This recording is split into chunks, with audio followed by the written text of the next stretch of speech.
Existe un tipo de cansancio que no viene del cuerpo. Viene de algo más silencioso que eso. Viene de prometerse un cambio a uno mismo tantas veces que la propia esperanza empieza a sonar vergonzosa. Ya sabes cómo funciona esto. La resolución se hace con seriedad. El compromiso es real. Y por unos días, a veces por unas semanas, algo cambia. Y luego estás de vuelta en el mismo lugar, mirando el mismo patrón, con la sensación específica de quien ya se prometió que esa sería la última vez.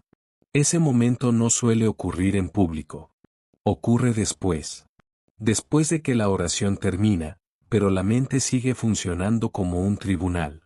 Después de que la palabra fue predicada y asentiste con la cabeza y sentiste algo genuino. Después de que cerraste la Biblia, apagaste la luz y te quedaste a solas con aquello que nadie más vio. Y en el silencio de ese lugar, algo más pesado que el error en sí empieza a formarse, la sospecha de que tal vez eres exactamente así. Que la fe funcionó para todos menos para ti.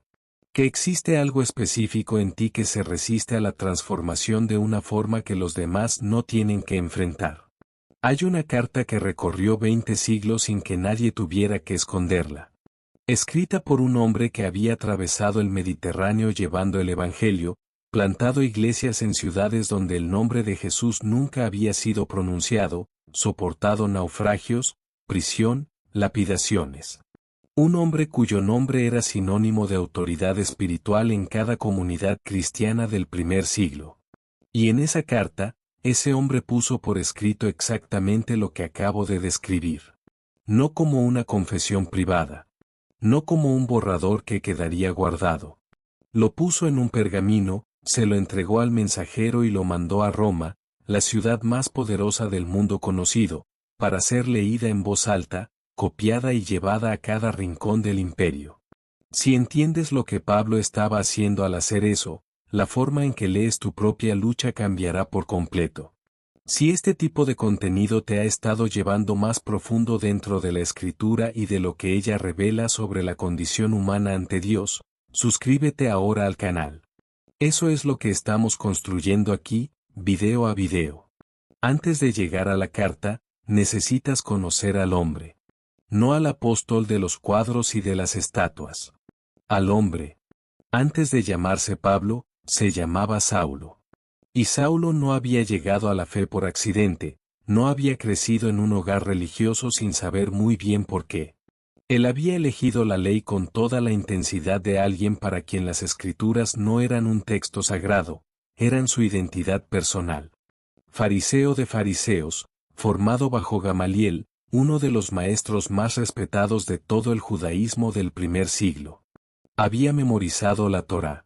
Había estudiado cada matiz de interpretación con la seriedad de quien cree que la precisión de la obediencia determina la posición ante Dios. En Filipenses escribe sobre ese periodo con la exactitud de un contador que conoce cada columna del balance, en cuanto a la justicia que viene de la ley, irreprensible.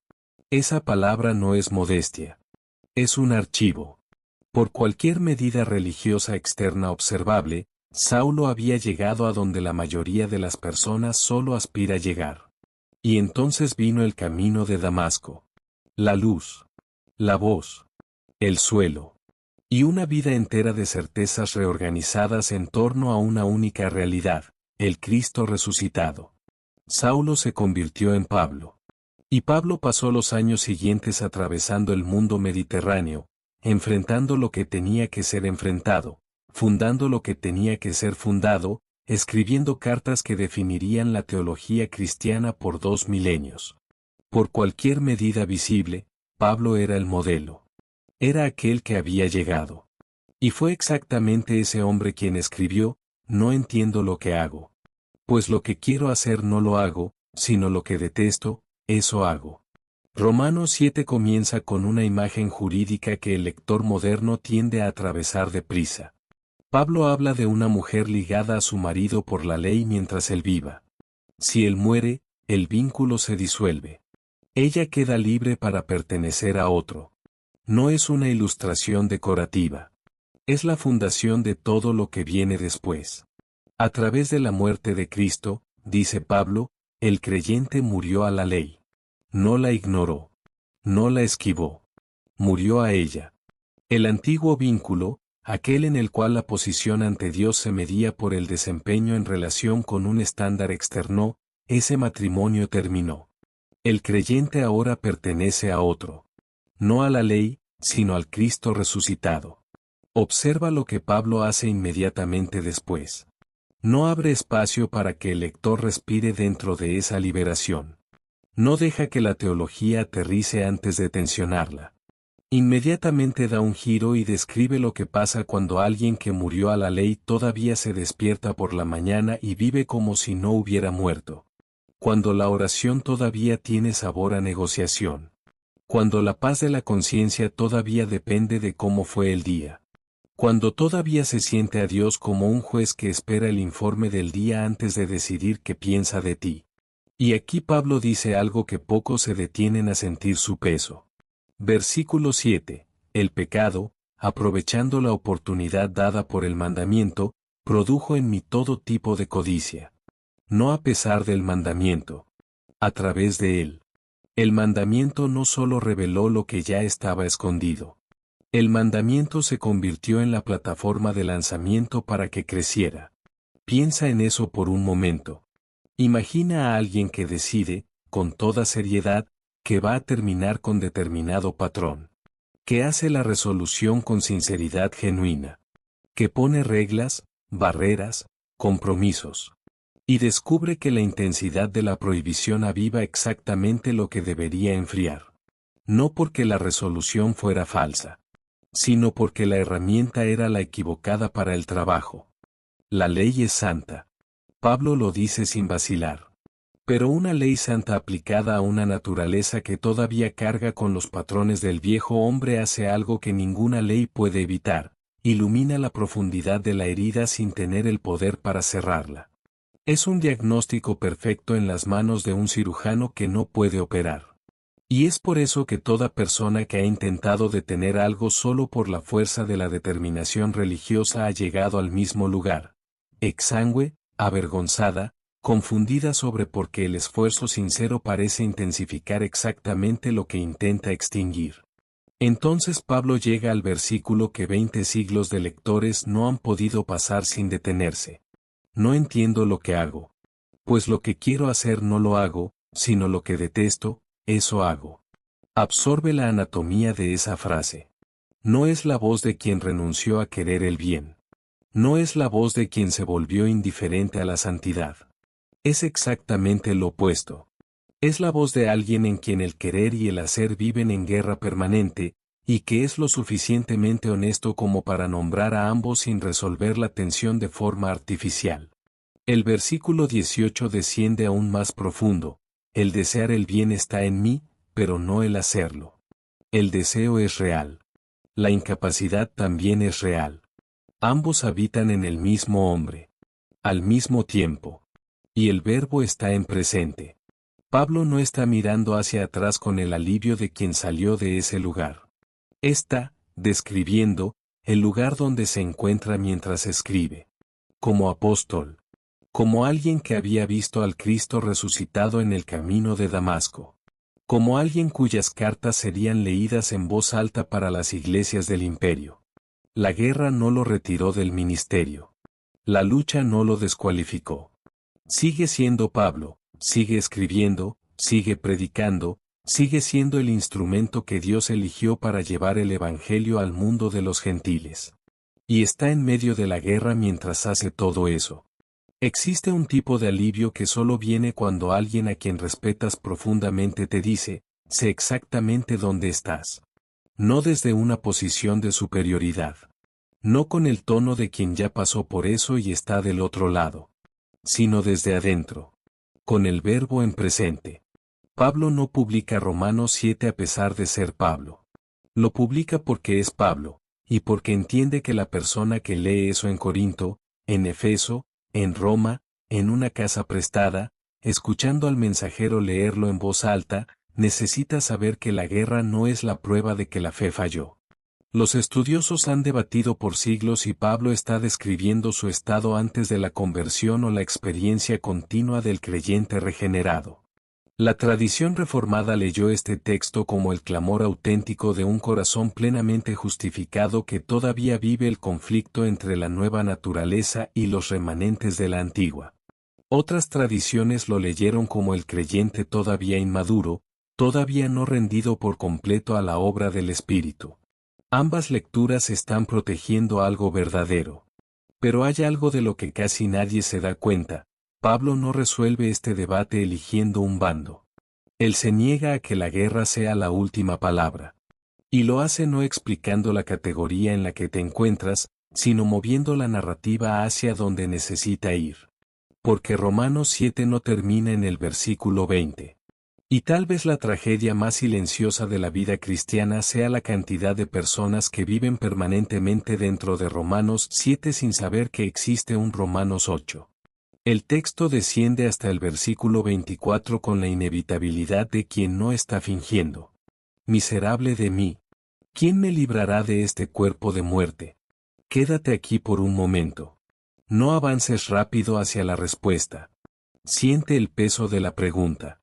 Esa no es una introducción retórica calculada para producir un efecto dramático.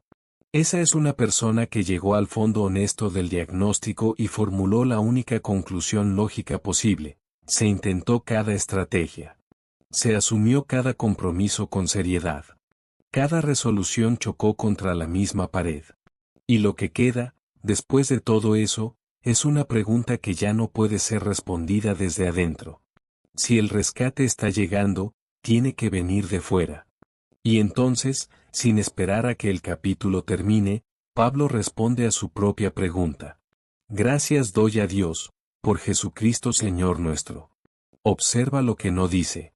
No dice que Dios libera a los que finalmente encuentran suficiente consistencia. No pone el rescate en un futuro condicional, dependiente de una madurez que todavía está por llegar. El verbo es presente. Continuo. Activo. El rescate no está prometido para cuando la guerra termine. Es declarado en medio de la guerra. Antes del fin de la batalla.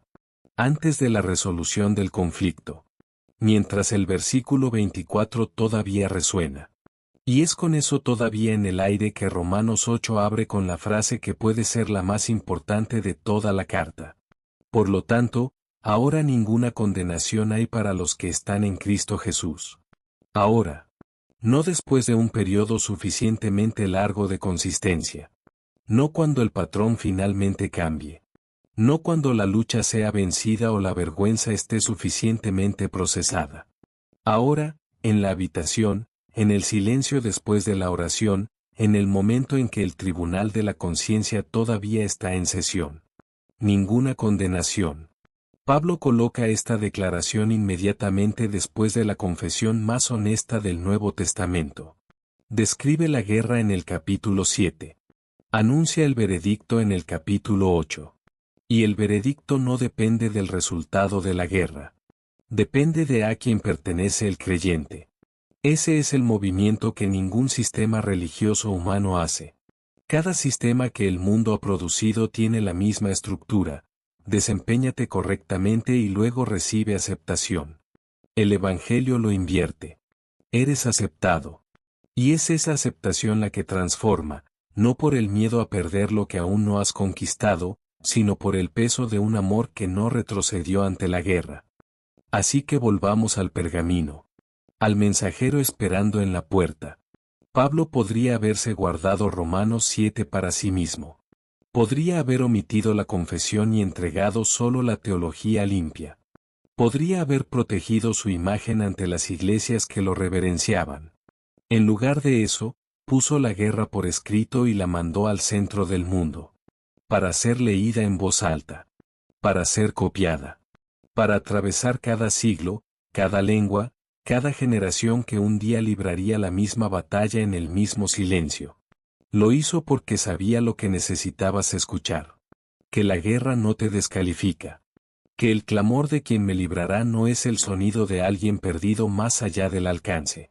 Es el sonido de alguien que llegó al único lugar desde donde el verdadero rescate puede comenzar, el reconocimiento honesto de que éste no viene de dentro. Ahora ninguna condenación hay. No cuando lo tengas todo resuelto. No cuando la lucha termine.